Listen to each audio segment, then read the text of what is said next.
Assalamualaikum warahmatullahi wabarakatuh.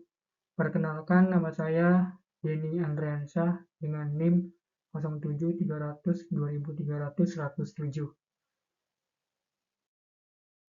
Pertama, ada proses metamorfosa batu bara, di mana pertama itu adalah tahap pembusukan. Material organik yang mati akan mengalami pembusukan oleh bakteri, begitu juga saat pohon-pohon tumbang. Hasil dari pembusukan ini sebenarnya akan mengubah bentuk pohon menjadi struktur tanah.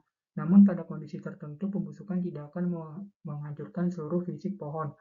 Contohnya saat pohon tersebut terendam di dalam rawa atau perairan yang memiliki kadar oksigen rendah. Tahap kedua yaitu tahap pembentukan gambut. Material-material lunak tersebut akan menumpuk dan semakin menumpuk sehingga tumpukan sisa pembusukan pohon tersebut berubah menjadi gambut. Proses perubahan bahan organik seperti batang pohon menjadi gambut hanya akan berlangsung saat batang pohon tersebut berada pada lingkungan yang memiliki kadar oksigen rendah. Yang ketiga adalah tahap qualification. Secara sederhana, qualification adalah tahap di mana gambut berubah baik secara fisik atau kimia menjadi material padat berwarna hitam, atau bisa disebut batu bara coal. Namun dari semua proses, tahap inilah yang paling banyak memakan waktu. Jadi prosesnya, gambut akan terendam oleh lapisan tanah. Lapisan tanah itu bisa menimbun gambut karena faktor geologis. Entah karena tanah itu terbawa oleh aliran, rawa, atau akibat pelapukan tanah. Nah, di sini adalah tahap-tahapan batu bara. Yang pertama, lignit. Lignit merupakan batu bara lunak berwarna coklat yang mengandung 35-75% air. Batu bara ini merupakan bentuk pertama dari gambut saat proses qualification. Nah, yang kedua ada subbituminous. Subbituminous merupakan batu bara berwarna coklat kehitaman dengan kadar air masih banyak, namun lebih rendah dari lignit. Batu bara ini terbentuk akibat lignit yang semakin tertekan lapisan tanah di atasnya. Yang ketiga ada bituminous.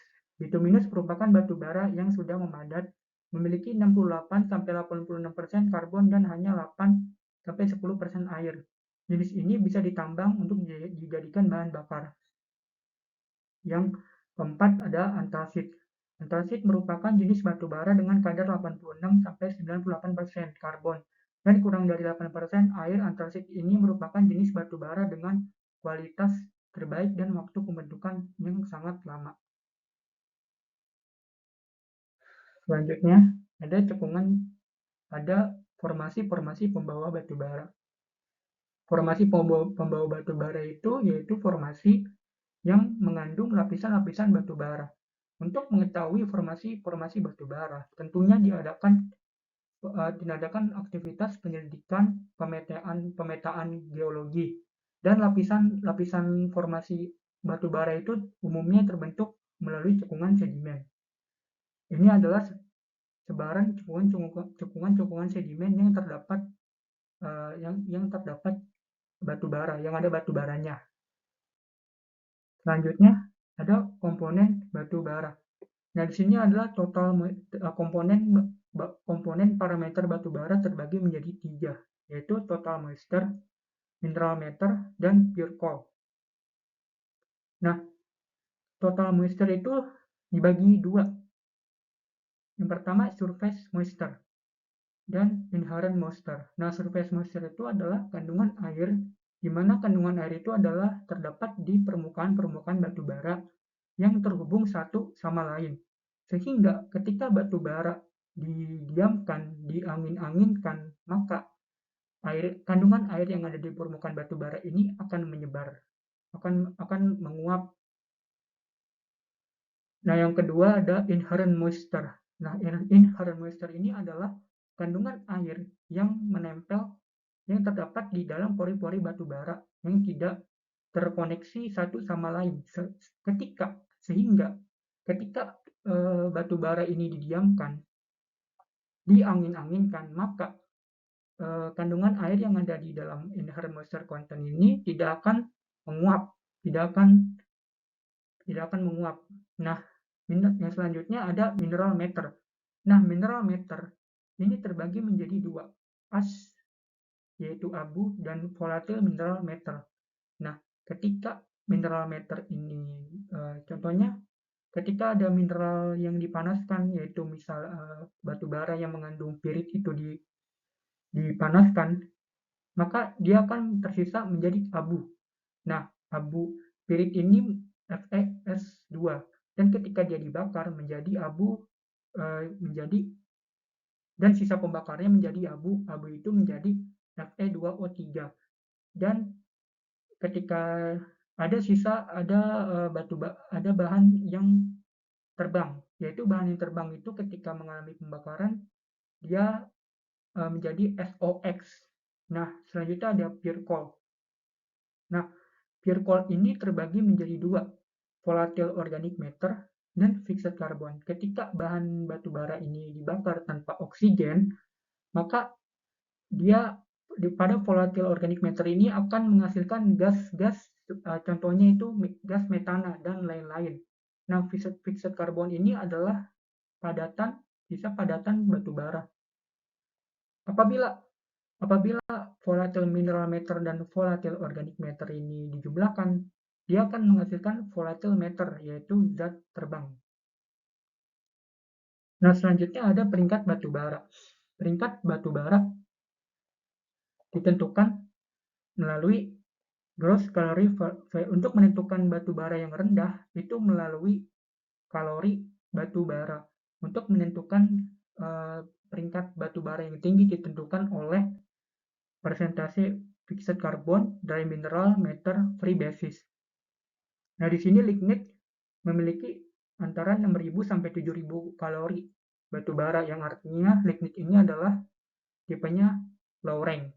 Dan di sini ada sub bituminous C, dia ada di antara 8.300 dan 9.500 kalori, yang artinya dia adalah termasuk medium low rank coal.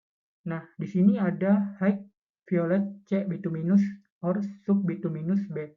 Dia itu termasuk high rank karena dia hampir menyentuh 13.000 kalori. Di sini ada high volatile A bituminous. Dia high rank karena dia ada 14.000 kalori. Dan di sini ada high volatile B bituminous. Dia yang paling tinggi karena memiliki kalori banyak, sekitar 16.000 kalori. Dan di sini penentuan batu bara, kualitas batu bara terhadap karbon, dry mineral matter. Medium volatile bituminous memiliki 78 fixed carbon. 8 low volatile bituminous memiliki 86 fixed carbon. Semi antrasit memiliki 92 fixed carbon. Antrasit memiliki 98 fixed carbon. Meta antrasit memiliki 100 fixed carbon. Selanjutnya ada metode high wall auger mining. Nah, penambangan high wall sangat mirip. Penambangan ini sangat mirip dengan penambangan auger dalam konsepnya, di mana pemasukan ke dalam lapisan batu bara dilakukan pada high wall dari batas pit akhir. Perbedaan terletak pada penggunaan mesin yang lebih canggih yang dikenal dengan nama high wall miner. Penambang high wall memiliki beberapa elemen yang sama dengan mesin penambang berkelanjutan.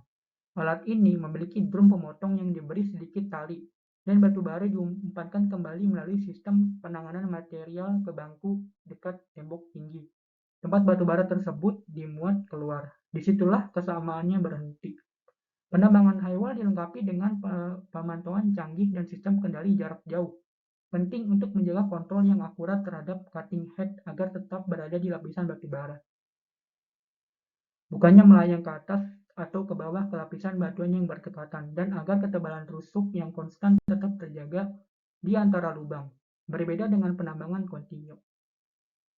Selanjutnya ada metode long while mining. Nah, metode long while mining ini menerapkan sistem advancing mining dan retreat mining, di mana ada proses pekerjaan yang menggunakan suatu alat yang bernama drum cutter. Perbandingan antara recovery hasil penambangan dengan menggunakan metode penambangan long wall ini yaitu lebih besar dari recovery hasil penambangan menggunakan metode room and pillar. Metode penambangan long wall sendiri menggunakan alat mekanis yang langsung menunjuk dinding lapisan batu bara Atau secara lebih lengkapnya, longwall mining merupakan metode penambangan paling produktif dan paling aman juga. Total batu bara yang terambil bisa mencapai 80% dari total sumber daya yang ada. Metode ini merupakan metode dari Europe dan diadopsi US pada tahun 1950. Selanjutnya ada fenomena reduksi batu bara. Nah, saya akan mengambil contoh ketika batu bara itu, apa sih pengaruh batu bara kalau batu bara itu tidak direduksi? Kalau batu bara tidak direduksi, pengaruhnya misalnya batu bara itu memiliki sulfur, memiliki kandungan sulfur. Ketika batu bara ini tidak direduksi, dia akan ketika dibakar, maka kandungan sulfurnya itu akan menguap ke atas dan itu membahayakan. Nah, akibat dari pembakaran itu menjadi menjadi kandungan sulfur ini akan berbaur di udara sehingga menyebabkan hujan asam. Nah, makanya perlu kita lakukan reduksi batu bara agar kandungan sulfurnya itu bisa dihilangkan atau diminimalisir. Nah, tujuan dilakukannya reduksi batu bara itu untuk um, mengurangi mengurangi senyawa-senyawa kimia atau menghilangkan senyawa-senyawa kimia pada batu bara yang seperti saya tadi bilang, semisal batu bara itu punya kandungan sulfur, maka kita bisa meminimalisir kandungan sulfur itu atau menghilangkan kandungan sulfur itu. Nah, penggunaan alat-alat reduksi batu bara di industri. Jaw crusher ini adalah alat-alat reduksi batu bara yang ada di industri. Yang pertama, jaw crusher untuk menghancurkan semua jenis batu bara dari berbagai ukuran tergantung kebutuhan industri. Yang kedua ada gyratory crusher, mesin yang dirancang untuk memperkecil ukuran run of mine batuan besar menjadi batuan kerikil, pasir, atau debu.